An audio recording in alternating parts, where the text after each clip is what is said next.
Assalamu alaikum wa rahmatullah wa barakatuh. J'arrive pas à comprendre, ça me dépasse.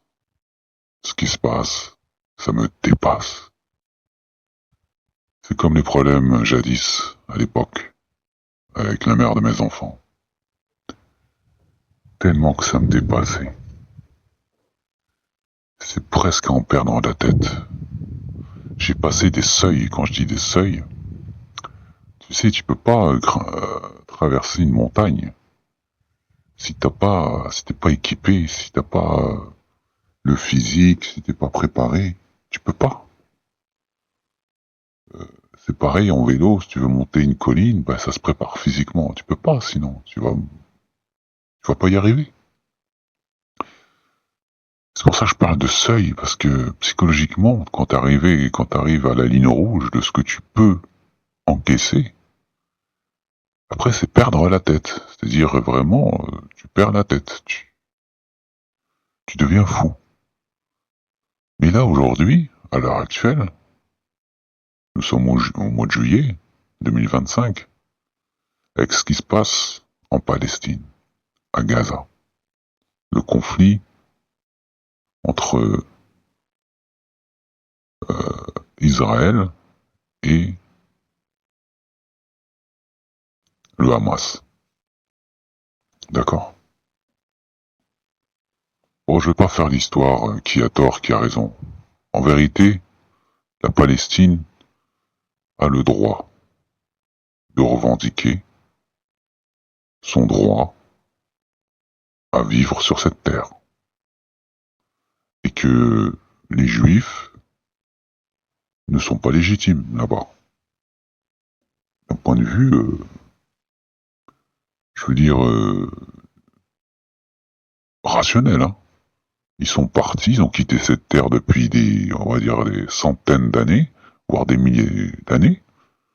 Et là, d'un coup, après le massacre qu'ils ont subi en Allemagne pendant la Seconde Guerre mondiale, un groupe d'extrémistes, ce qu'on appelle les sionistes, avec leur idéologie politique, ils veulent s'installer en Palestine et foutre dehors tous les Arabes qui sont là depuis des décennies, depuis des milliers d'années, des centaines d'années, pour ne pas dire des milliers, injustement comme ça. Juste parce que, voilà, leur livre, la Bible, dit que, voilà, c'est leur terre revendiquée de droit divin, donc grâce au cachet du juge divin qui dit, voilà, c'est la terre d'Israël, donc on peut tuer les femmes, les enfants, les massacrer tous, et tout le monde sur terre, la communauté internationale, ferme sa gueule. Et les Arabes, ils font quoi? C'est ça qui me dépasse. Qu'est-ce qu'ils font les Arabes?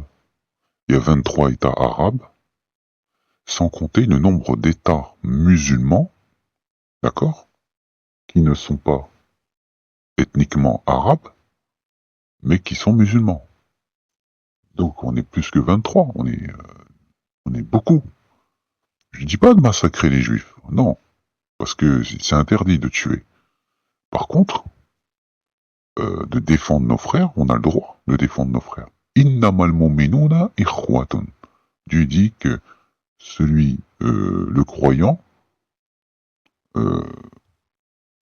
innamal mu'minuna ikhwatun, tous les croyants sont frères, sont des frères, d'accord? Les Palestiniens, ce sont des croyants, ce sont des frères. Même les Iraniens d'ailleurs. Ils sont chiites, ils sont pas d'accord avec toi, mais ils sont croyants, ils croient en Allah, ils croient au Coran, d'accord? Après les hadiths, moi je crois pas aux hadiths. En tout cas, je rejette les hadiths. Par contre, la sunna du prophète, bien sûr, elle a existé. Le prophète, il est venu, il a vécu. Et d'ailleurs, même Dieu parle dans le Coran des femmes du prophète. Il s'adresse aux femmes du prophète. Quand il s'adresse aux croyants, ya ayyuhalladhina amanu, ô les croyants. Voilà, kutiba alaykum, par exemple, quand il leur prescrit quelque chose, il s'adresse aux croyants, d'accord? Donc, c'est-à-dire les compagnons du prophète, ou même pas, hein, les croyants, tout simplement, ceux qui croient. Ça prouve qu'il y a eu une époque où le prophète a vécu avec une communauté croyante, d'accord? Et il a dû se battre contre ses oppresseurs infidèles qui ne croyaient pas à sa religion, et Dieu demandait de combattre ceux qui les persécutaient. D'accord? Bien sûr, il faut être bienveillant, chercher la voie diplomatique. Aujourd'hui, on vit dans un monde où tout est possible de passer par la voie diplomatique. Comment ça se fait qu'un homme sur Terre décide de bombarder des hôpitaux et que la communauté internationale dit rien? On va bombarder un hôpital parce qu'il y a un terroriste, soi-disant, qui se cache en dessous. On va bombarder un hôpital avec des femmes, des enfants, des milliers de personnes à l'intérieur, juste pour tuer un seul terroriste, on va tuer tout le monde. Et moi, je suis français, je me dis, mon pays tolère ça. Alors qu'elle nous a enseigné, depuis des décennies, la valeur humaine. Là, ça me dépasse. Là, je suis dépassé. Je sais plus comment penser, mais ça me dépasse. Et il n'y a pas que ça. Il n'y a pas que ça.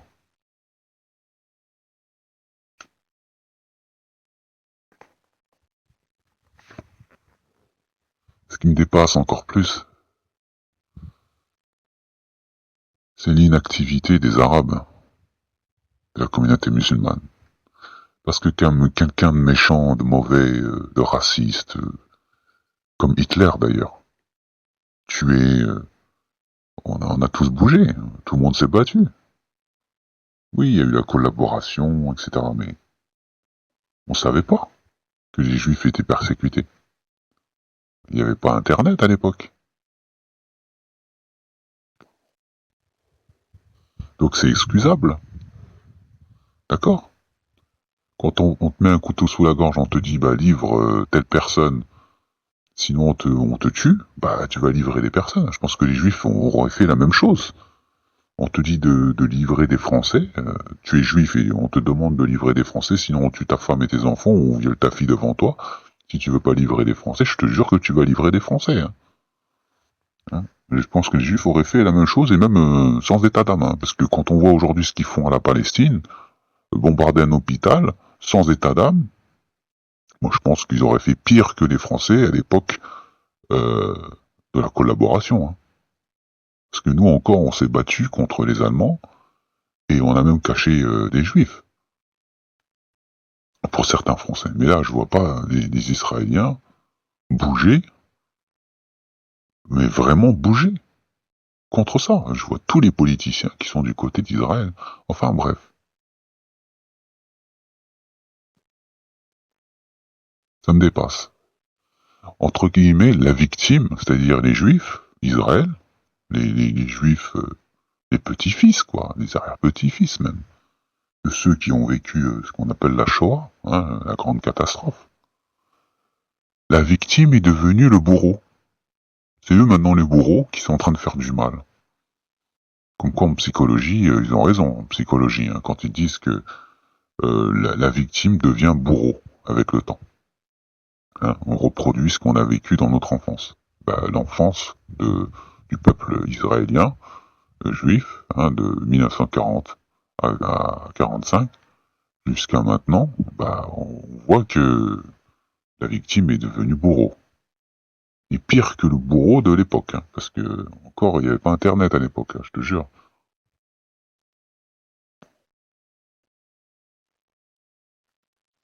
Je me demande même si Hitler était au courant de tout ce qu'on faisait aux Juifs. Et soi-disant, tout ce qu'on faisait aux Juifs. Parce que, comment tu veux croire tout ce qui est raconté aujourd'hui? Tout ce qu'on nous a mis dans notre tête depuis des années, depuis l'enfance. On nous raconte ceci, cela, la victimisation des Juifs. Par contre, le peuple noir, l'esclavage, on n'en parle pas beaucoup. C'est c'est juste un trait d'union dans l'histoire. Moi, je me sens concerné, moi. Moi, j'ai des origines créoles. Hein. Pour moi, c'est ça la plus grande victime, c'est les Noirs. Le peuple noir a toujours été victime du livre encore, du livre biblique. Hein. Vous savez l'histoire de Noé quand il est sorti de l'arche avec ses fils Il a tellement bu qu'il son fils Cham, il a vu tout nu, il a rigolé, et puis après, t'as Sam et, euh, et l'autre frère, je sais plus comment il s'appelle, ont raconté à leur père qu'il s'est moqué de lui. Donc il l'a maudit, il a dit que ta peau soit pourpre, devienne noire, et que tu sois l'esclave de tes frères.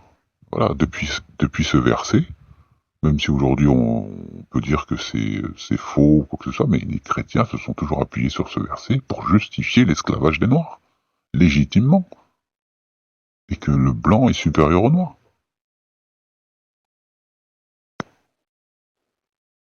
Donc un noir, normalement, n'a rien à faire dans la religion chrétienne.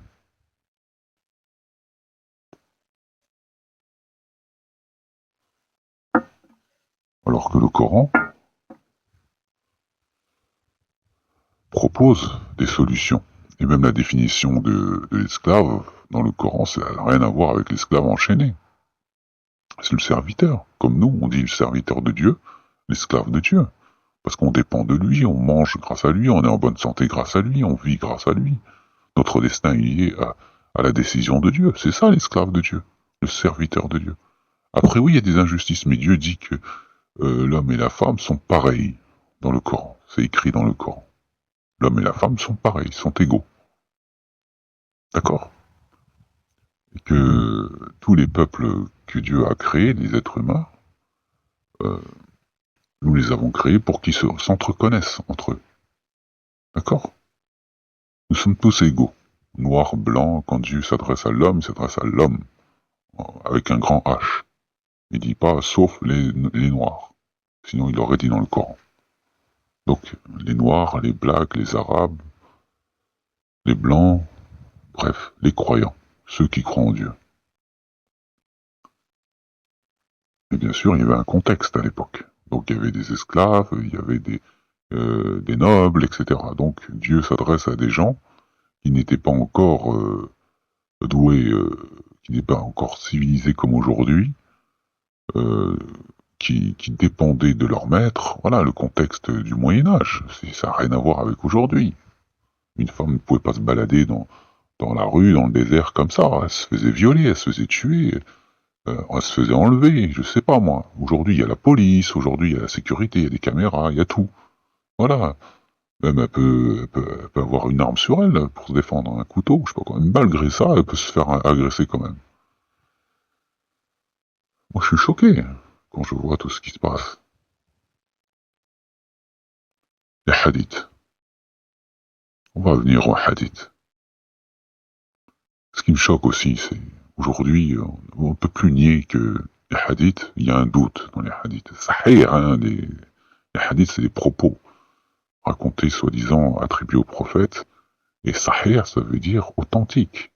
C'est-à-dire qu'il y a une chaîne de transmission de personnalités religieuses qui sont euh, infaillibles, soi-disant, alors qu'il n'y a que Dieu qui est infaillible.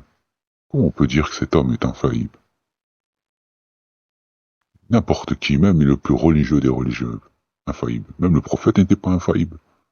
Abbasa wa tawalla, vous connaissez cette sourate? Quand Dieu dit c'est renfrogné, parce que l'aveugle est venu à lui. Hein? Qu'importe. Par contre, tu te détournes de l'aveugle, par contre, tu t'empresses vers celui qui est riche, qui se complaît dans sa suffisance. C'est pas la sourate Abbasa wa tawalla, la sourate où Dieu réprimande le prophète.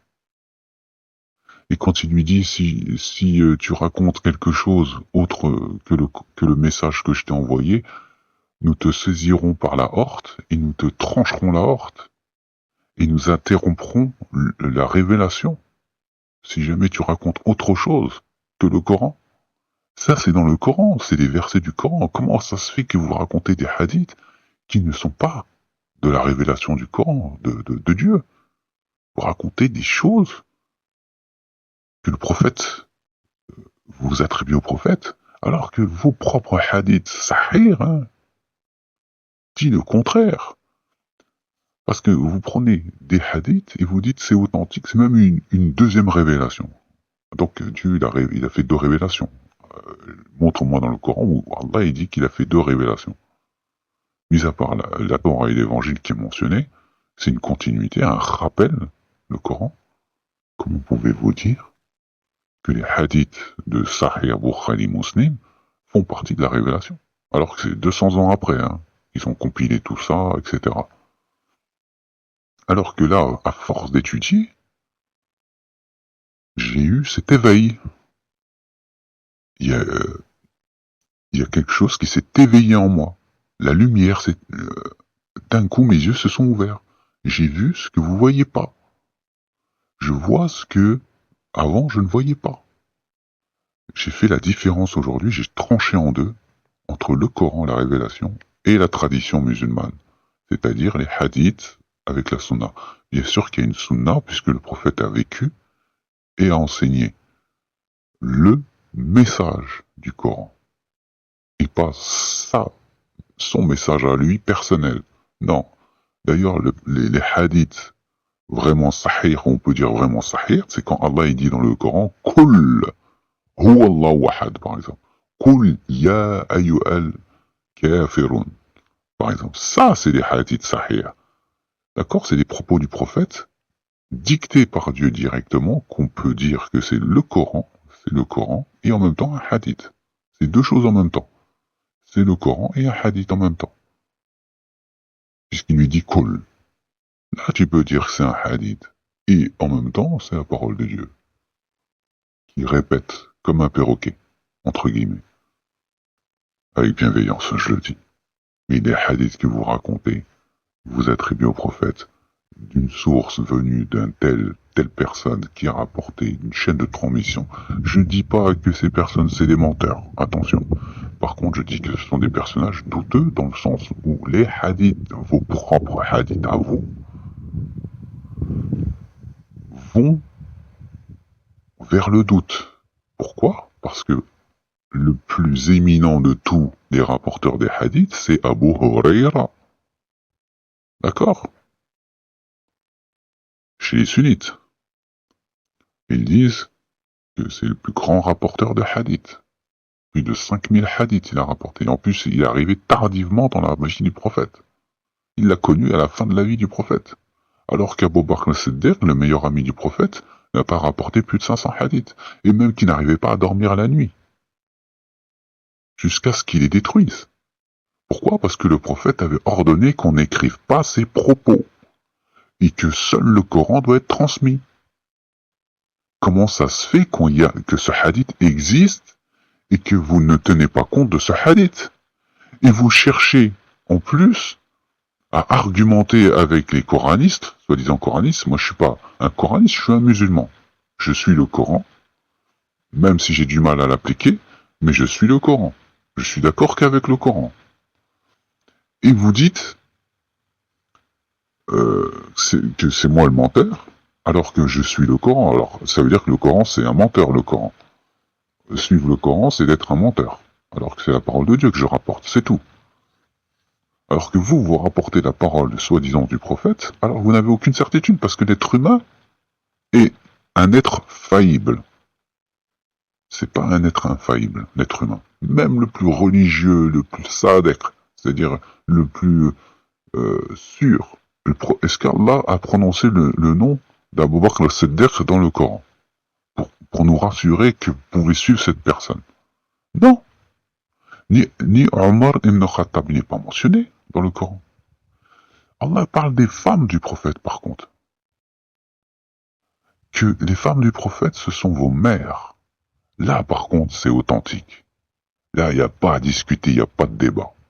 Quand Allah a dit que les femmes du prophète ce sont vos mères, là-dessus je ne vais même pas débattre avec vous, je dis oui à 100%. Parce que c'est Dieu lui-même qui le dit dans le Coran. D'accord? Quel honneur pour les femmes. Par contre, les hommes, Allah s'adresse aux croyants. C'est tout. Mais il n'a pas fait l'éloge d'aucun des compagnons mentionnés avec leur nom. Il a parlé juste de Zayd, le fils adoptif du prophète, juste pour un événement. Il a prononcé son nom, son prénom, son nom en tout cas. Il l'a mentionné dans le Coran. pour un événement, une histoire de femme. Subhanallah. Comment pouvez-vous soutenir une tradition que Dieu ne soutient même pas dans le Coran, qui est contradictoire avec le Coran? Dieu ne dit-il pas au début de la sourate Baqarah, ذَلِكَ الْكِتَابُ لَا رَيْبَ فِيهِ ذَلِكَ الْكِتَابِ لَا رَيْبَ فِيهِ هُدًى لِلْمُتَّقِينَ. C'est le livre au sujet duquel il n'y a aucun doute. Pourquoi vous cherchez un autre livre où justement il y a des doutes, il y a du sahih authentique, il y a des hadiths douteux, il y a des hadiths euh, qui, qui, où on ne peut pas les prendre, mais vous les gardez dans vos livres. Vous faites plusieurs catégories de hadiths. Il y a ceux qui sont infaillibles, il y a ceux qui sont plus ou moins douteux, il y en a qui sont douteux et il y en a qu'il ne faut pas prendre du tout. Mais pourquoi vous faites ça? Pourquoi vous attribuez ça à la révélation de Dieu, alors que nous devons donner toute notre attention au livre de Dieu, le Coran? Moi, je comprends pas. Je comprends pas. Il a fallu que je vive des problèmes avec ma femme et que je me retourne vers Dieu en demandant à Dieu sans arrêt qu'il me guide vers le haqq de haqq, c'est-à-dire la vérité véritable. Parce que pour moi, il y a un problème. Le comportement des sunnites pose un problème. Tu ne peux pas trouver l'islam véritable dans un comportement pareil. Le prophète, ce n'est pas ce que Dieu mentionne dans le Coran. D'accord? Et pour savoir que le prophète c'était quelqu'un de bien, j'ai pas besoin des hadiths. Qu'est-ce qu'Allah dit? Il dit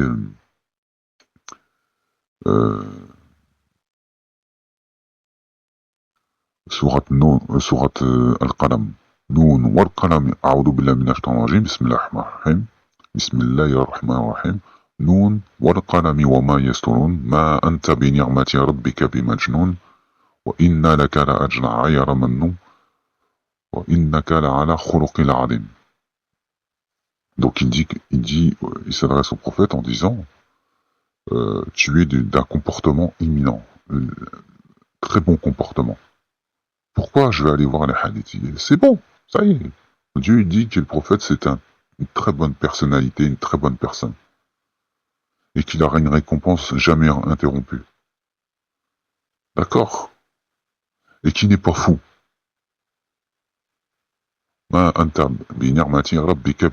Tu n'es pas, par la grâce de ton Seigneur, un possédé.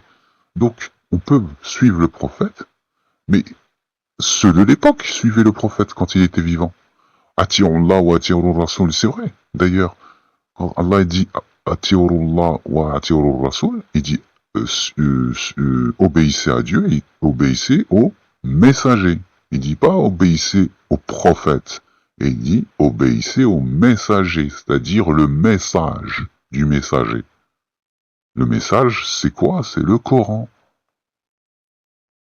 Il n'a pas dit d'obéir au prophète dans le sens où il est en train de faire ses propres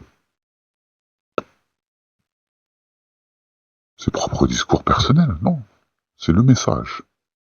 Le messager, c'est-à-dire le message qu'il est en train de transmettre.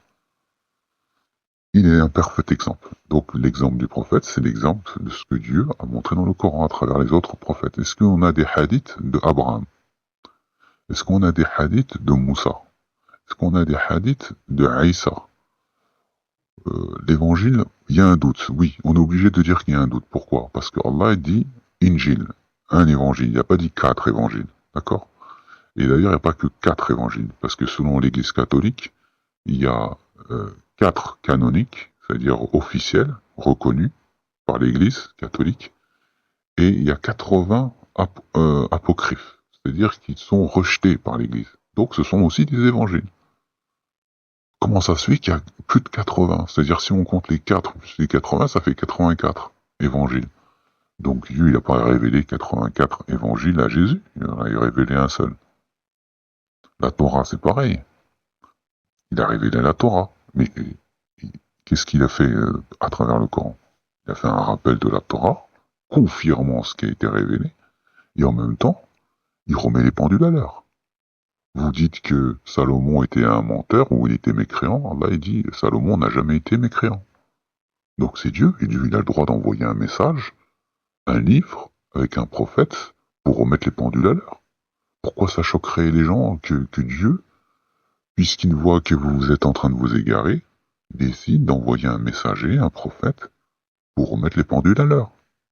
Et si ça se trouve, après l'islam, après la révélation coranique, là, avec le messager Mohammed sallam, prophète musulman, peut-être qu'il pourrait envoyer un nouveau messager, un nouveau prophète. Parce que y a trop d'égarements. Il veut remettre son peuple sur le droit chemin. Le peuple, en tout cas l'humanité dans le droit chemin. Mais il dit dans le Coran que c'est le dernier message.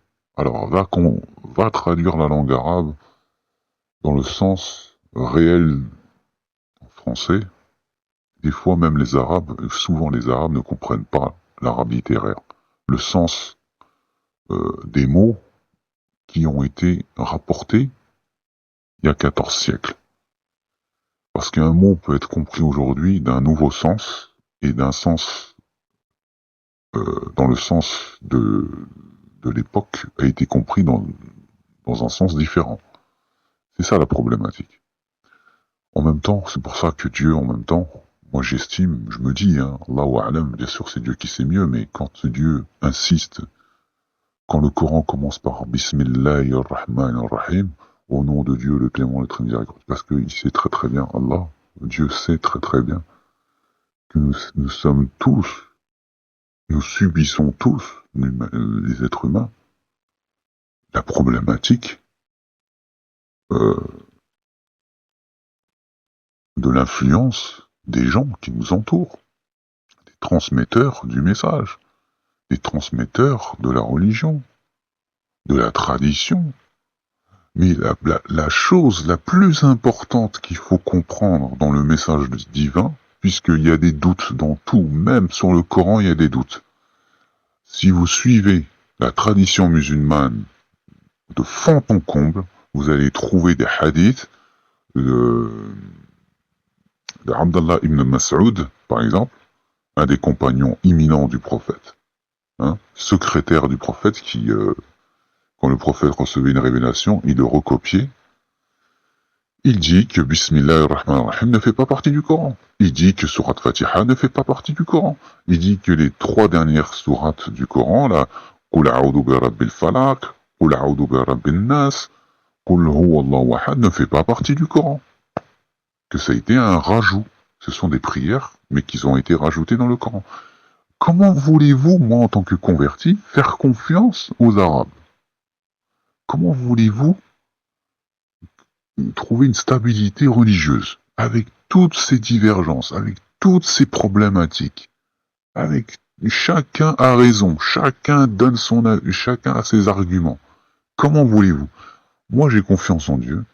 Quand il dit Bismillahir-Rahmanir-Rahim, au nom de Dieu le clément et très miséricordieux. Pourquoi clément et très miséricordieux? Parce que de toute façon Allah il dit quoi?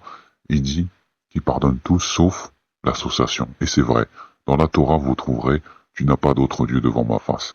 Dans l'évangile, tu verras que Jésus répond même à Satan, au diable. Ô Israël, le Seigneur notre Dieu est l'unique Seigneur. Il le dit lui-même. Parce que Satan lui disait, oui, tu es le Fils de Dieu. Alors que lui, il répondait en disant, non, ô Israël, le Seigneur notre Dieu est l'unique Seigneur. Donc, la ilaha illallah. Il n'y a pas d'autre Dieu que Dieu. Et ça n'existe pas dans le Coran, cette phrase, c'est-à-dire l'association de la phrase La ilaha illallah, Muhammad Rasulullah, les deux phrases associées ensemble, comme je viens de le prononcer, La ilaha illallah, Muhammad Rasulullah, n'existe pas dans le Coran. Vous allez trouver La ilaha illallah, ça c'est sûr, dans le Coran, tout le temps. Vous allez trouver Muhammad Rasulullah aussi, mais jamais vous allez trouver cette phrase complète, La ilaha illallah, Muhammad Rasulullah. Par contre, vous allez trouver dans la sourate Les Hypocrites, que Dieu s'adresse au prophète en lui disant, quand les hypocrites viennent à toi, et ils disent, nous attestons que tu es le prophète. Ashhadu annaka Muhammad Rasulullah. Et nous, on nous oblige, pour devenir musulmans, de prononcer Ashhadu anna la ilaha illallah. Là-dessus, il n'y a pas de problème parce que Dieu nous demande de croire qu'il n'y a d'autre Dieu que lui. Et on nous oblige à dire aussi que on doit attester que Mohammed est son messager. Mais Allah dit que les hypocrites disent ça. C'est des paroles des hypocrites. Pourquoi nous allons prononcer une parole d'hypocrite? Allah nous demande simplement de croire que le prophète est son messager, mais pas de parler comme les hypocrites, d'attester qu'il est le messager de Dieu. Ça, c'était à l'époque quand il était vivant, parce que quand il était vivant, il fallait qu'on fasse allégeance au prophète. Mais là, il n'est plus là. On doit croire qu'il est le prophète, ça suffit. Pourquoi faire tout ce cinéma, ces formules magiques? Les formules pour devenir musulman, ça n'existe pas dans le Coran. Les 5 piliers de l'islam, ils sont où dans le Coran? Ce n'est pas un enseignement de Dieu, ça. Dieu n'a jamais enseigné que pour être musulman, il faut suivre 5 piliers. Ça, ce sont des hadiths, des propos racontés, attribués au prophète. Mais Dieu, dans le Coran, dit que le Coran suffit. Allah, dans le Coran, dit qu'il est le Coran, il n'y a aucun doute. Et que le Coran, tout a été détaillé dans le Coran. Pourquoi vous allez plus loin que ça? Il y en a des imams qui vont vous dire, tu peux pas comprendre le Coran sans la Sunna. Le Coran ne peut pas être compris sans la Sunna. Comment tu fais la prière? Le prophète faisait la prière. Il faisait la prière. Quand on parle de raka, c'est lui, il faisait, puisque le Coran ne parle pas de raka, pourquoi vous allez inventer des raka? Ce sont des hadiths qui racontent que le prophète faisait des raka. Mais, est-ce que le Coran en parle? Faut suivre quoi alors? Les hadiths ou le Coran? Y a-t-il besoin de faire des raka? Allah dit, prosternez-vous. Inclinez-vous et prosternez-vous. Donc, oui, il faut s'incliner et se prosterner. D'accord? Invoquer Dieu. Oui, il faut invoquer Dieu. Lève-toi le matin, le midi, à l'extrémité du jour, les 2 extrémités du jour, au coucher du soleil et pendant la nuit. Et le ramadan. Allah, il te dit, jeûnez fil lil. Il te dit jusqu'à la nuit. Pourquoi on jeûne jusqu'au coucher du soleil? Alors que Dieu, dans le Coran, il te dit jusqu'à la nuit.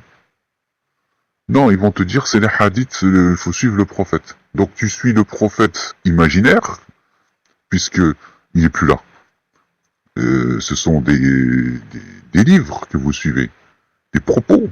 Peut-être que tout n'est pas parfait dans les propos, mais le prophète il a dit une chose. Il a dit celui qui raconte un mensonge contre moi, qui prépare sa place en enfer. Donc moi je raconte plus de hadith. À partir du moment où j'ai lu ce hadith, et on peut dire que c'est valable, parce que dire un mensonge contre Dieu et contre le prophète, c'est sûr, Dieu va nous châtier. D'accord? D'ailleurs, il le dit, il a menacé le prophète, que s'il raconte autre chose que la révélation divine, il lui trancherait la horte. C'est marqué dans le Coran. Et que la révélation serait stoppée, serait interrompue. D'accord? C'est marqué dans le Coran, hein. C'est la parole de Dieu. Donc vous inventez des choses, ou vous racontez des choses dont vous n'avez aucune certitude, puisque ça vient des êtres humains. L'être humain est infaillible. Il n'est pas infaillible. Alors que Dieu, lui, pourtant ses messages ont subi des altérations. Et donc vous dites vos hadiths n'ont pas d'altération? Vous êtes plus fort que Dieu, vous. Alors que la Torah et l'Évangile ont subi des altérations. Et il a révélé le Coran pour remettre les pendules à l'heure. Et vous dites que les hadiths n'ont pas d'altération. Ils sont protégés, les hadiths, par Allah. Hein, quand on parle du pipi de chameau, ou du mariage de Aïcha à l'âge de 6 ans, tout ça, vous n'avez pas un doute. Que peut-être que c'est des mensonges. C'est peut-être l'information n'a pas été complète. Je dis pas que c'est vrai ou c'est faux. Mais moi j'ai un doute. Moi je le prends même pas. Dire que le prophète s'est marié avec une gamine de 6 ans, moi je peux pas dire ça. Astaghfirullah, a'udhu billah. Que Dieu, a'udhu billah ma'ada billah. Que Dieu nous préserve du châtiment. Si t'as un doute sur ce genre de choses, ne le raconte même pas. Tu sais même pas, t'as pas été là quand il s'est marié. C'est tout. Et puis il y a des hadiths qui te prouvent le contraire. Donc à partir du moment où il y a un doute, ne raconte plus rien. Si vous craignez Dieu vraiment. Parce que j'ai l'impression que vous n'avez même pas peur de Dieu. Quand on a peur de Dieu, je te jure qu'on raconte pas. On parle pas. On parle pas. On parle de la parole de Dieu parce que c'est lui-même qui est garant. Par contre, les hadiths, je parle même plus. C'est terminé. Mes collègues de travail me posent des questions sur la religion, je leur parle que du Coran. Dieu a dit ça et ça. Voilà. Au moins, je suis sûr de ne pas commettre d'erreur. C'est la parole de Dieu. Par contre, les hadiths, est-ce que c'est sûr et certain? Ouais. Vous savez, il y a eu l'influence des Omeyyades, il y a eu l'influence des Abbassides, l'influence des Ottomans, l'influence de plusieurs autorités de sultans qui sont passés depuis l'époque du prophète, après la mort du prophète, avec avec les califes, les 4 califes, qui ont été assassinés. D'accord? Donc il y a eu des guerres. Comment pouvez-vous faire confiance aux hadiths? Les hadiths ont été créés à partir d'un bain de sang, avec Abu Huraira, dont on raconte que c'était un menteur. Moi je dis pas que c'est un menteur, mais je vous dis ce que vos hadiths disent sur lui. C'était un menteur qui fréquentait le prophète pour remplir son ventre. Que Aïcha le traitait de menteur. Que Omar le traitait de menteur. Voulait même l'expulser au Yémen s'il continuait à raconter des mensonges sur le prophète. Et que lui-même, d'après un hadith, disait qu'à la fin du hadith, que ça vient pas du prophète, ça vient de lui-même. Et ça c'est vrai, ça c'est des hadiths. Hein. Après, est-ce que c'est sûr, c'est vrai ou pas vrai? Ça, j'en sais rien. À vous de vous remettre en question. Moi, à partir de là, j'ai un doute. Je n'ai confiance qu'en Dieu. Je n'ai plus confiance aux Arabes.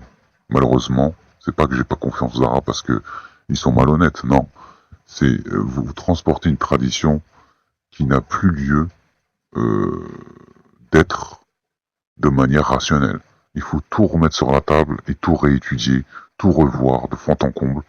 Parce qu'avant, il y avait l'influence des Omeyyades, enfin des sultans. Aujourd'hui, il y a la liberté où on peut maintenant vraiment faire des recherches sans être menacé. Un imam, un shir, un alim, un savant pouvait être sous l'influence d'une personne comme en Arabie Saoudite aujourd'hui avec le roi Ben Salman qui peut menacer des savants et que eux-mêmes sortent des fatwas et disent voilà c'est comme ça et pas autrement parce que voilà le roi a décidé. Voilà. Qu'est-ce que tu veux? Si on te menace de mort, on menace de violer ta fille devant toi, tu crois que tu vas suivre tes propres propos? Voilà, je te jure que tu vas vouloir, tu vas demander pardon à Dieu, tu vas désobéir à Dieu, tu vas raconter n'importe quoi, une fatwa, tu vas dire bah de toute façon ça vient pas de moi, ça vient de lui. Mais Ya Rabbi, pardonne-moi parce qu'il fallait que je protège ma fille. Je te jure que aujourd'hui, en France, par exemple, tu peux faire tes recherches tranquillement, il n'y aura personne qui va te menacer, et fais tes recherches, parce que Dieu dit dans le Coran, je t'ai donné l'ouïe, la vue et le cerveau, et tu es responsable d'en faire usage. Voilà, on va se quitter sur ça. Subhana rabbika rabbil izzati amma yasifun wa salamun ala mursalin walhamdulillahi rabbil alamin. Dans ce verset, j'ai remercié, j'ai euh, salué tous les messagers. Et le prophète Mohammed fait partie de tous les messagers. Voilà. Sallallahu alayhi wa sallam. Assalamu alaikum. Assalamu alaikum.